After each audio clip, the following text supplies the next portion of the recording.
Hey guys, welcome back to MMA Library. Today in MMA and UFC news, Islam Makhachev reveals his mother wants him to retire during a recent interview with Red Corner MMA in Russia. Here's what Makhachev had to say. My mother doesn't watch fights, just not my fights, fights in general. She doesn't like seeing people hit each other. When I came home, there were a lot of people there. My mother said, "You're champion now, wrap it up." Khabib listened to his mother, when will you listen to yours? I told her Khabib defended his title, and I need to do the same. It's a hard topic for my mother. My father is the opposite, he watches all the fights. Arnold Allen considers his fight against Max Holloway as the #1 contender match for the featherweight division. Here's what Allen had to say about the fight during a recent podcast. All right, but when you get the call and it ends up being Max, is it safe to say that's literally the equivalent of fighting for a title? Oh, no, it's a #1 contender fight, isn't it, you know? Yeah, but the validation. No, the validation. Obviously, Max beat Yair in the last one, so he, for me, is a more credible spot than beating Emmett, or Yair. Let's talk about Max. Where do you think he is? I mean, here's the reality about him, right? He's still young. He's not much older than you. I think 30, 31. Yeah, 31, I think. Right? Not that old, but Mileage. the miles. Whoa, that's the one difference, right? I mean, I know you're training all the time and everyone's like, oh, a lot of the miles come in training. But I can't say this. In the fights, not a lot of miles on you from the fights themselves. Yeah. How do you assess Max Holloway today? Yeah, you know, he's Max Holloway. He's great. But yeah, that's one of the things I always think is mileage. It's going to catch up with you. It doesn't matter how old you are. If you have 20 fights, when every fight is a back and forth, 50-50, you know, been in a bit of a war. It's even where he's been very dominant, he's taken a lot of shots. So yeah, the miles have got to add up. Mike Tyson believes Francis Ngannou has a shot against Tyson Fury. Here's what Tyson had to say. I gotta ask, does Francis have any chance to beat Fury? Anything's possible. Anything's possible, I love that. Are you interested in reffing? You know, there's some talk about that, my friend. Hey, you never know. Yeah, of course. Your last fight against Roy Jones, Roy's taking another fight against an MMA fighter. Will you ever take another fight by any chance? You never know. I love that, but everybody would love to see you in the ring, my friend. Me too. Thank you. During a recent interview with TMZ, Jon Jones reveals he wants to face Stipe Miocic after Cyril Gane and will solidify his legacy. Stipe Miocic would be a great challenge. You know, obviously I'm not looking past Cyril Gane. I got a huge order ahead of me. But Stipe Miocic is who I got my eyes on. You know, people consider him the greatest heavyweight of all time. And the opportunity to compete against such a man, I'd be honored. The opportunity to beat such a guy would be truly something special. And that's what I want to do. I want to solidify my legacy. And I know you got to fight the best guys out there. And as long as Stipe is still in the game, that would be my next target. Jones has spoken out about his desire for the no contest decision against Daniel Cormier to be restored to a win after a recent change in USADA rules. John tweeted, Jon Jones should get reparations for his USADA suspensions, given the science changed and now tests under 100 picograms per milliliter are not positive anymore. None of his positive tests would be a positive under the current rules. His no contest against DC should be restored to a win. John followed up with, I feel officially cleared, there will be no asterisk next to any of my performances. It's good the rest of the world can see what I've known this whole time. My only advantage over my competition has been pure hard work. During a recent episode of Won't Back Down with Chris Weidman, actor Kevin James details a hilarious sparring session he had with Merab Dvalishvili. Here's the clip. He comes to gyms, he spars with guys like Merab Dvalishvili, who's ranked that one. I will say that he's ranked number 2 in the world. They call him the Machine. Okay. Go ahead. Talk about that sparring. Let's be completely honest. I tag in and then I go to, and Merab comes at me, and I swear I go, hey man, let's go. And I guess I look like a big fat heavyweight or something. I didn't know what it was, but this guy turns it on, and he doesn't know I'm an actor. He's the only guy who didn't know I'm an actor.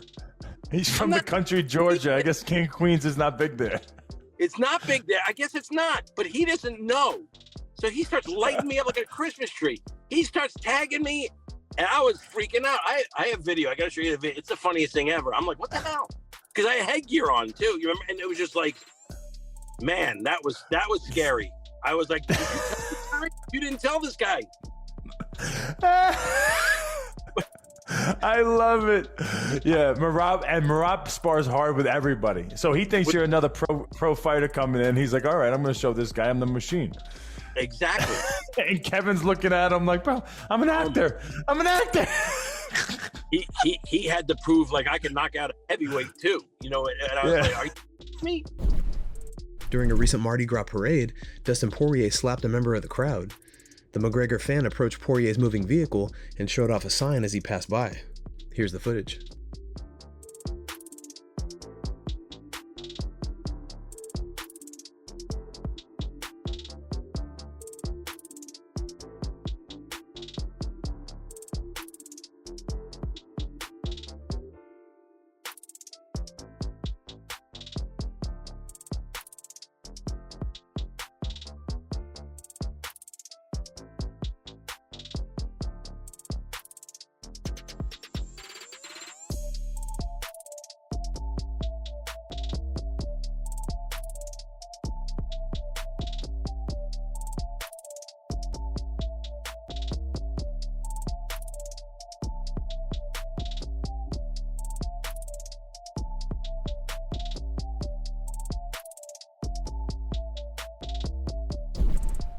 Aljamain Sterling has some advice for Michael Chandler during a recent video.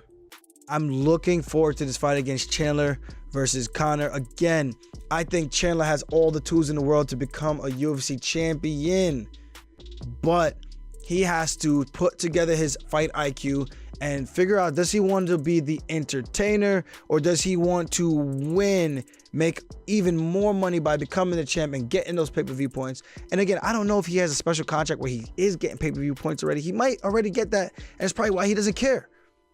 But if he doesn't, go out there and get the belt, because at the end of the day, that's a legacy that they can never take away from you.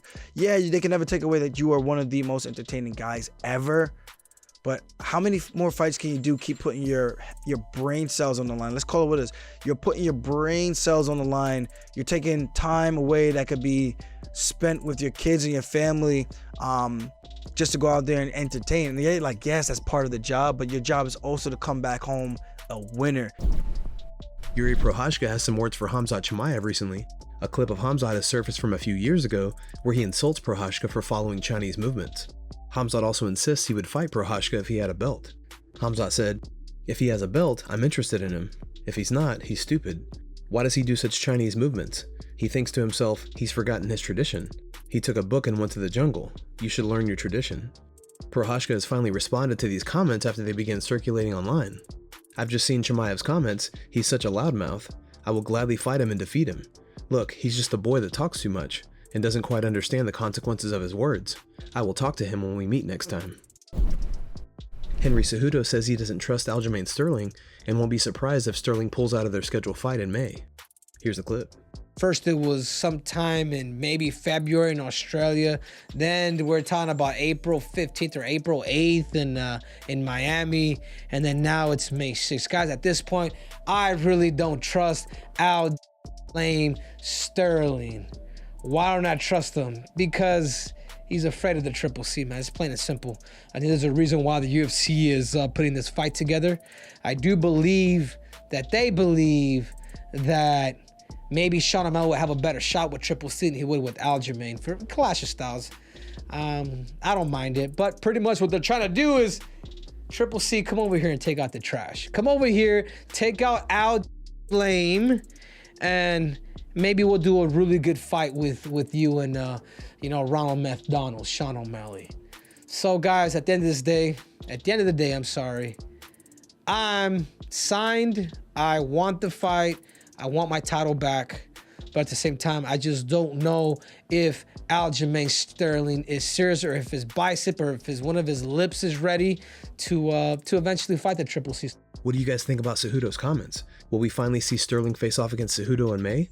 Let us know your opinion in the comment section below.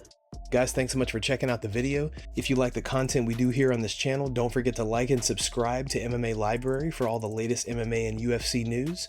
We'll see you in the next video.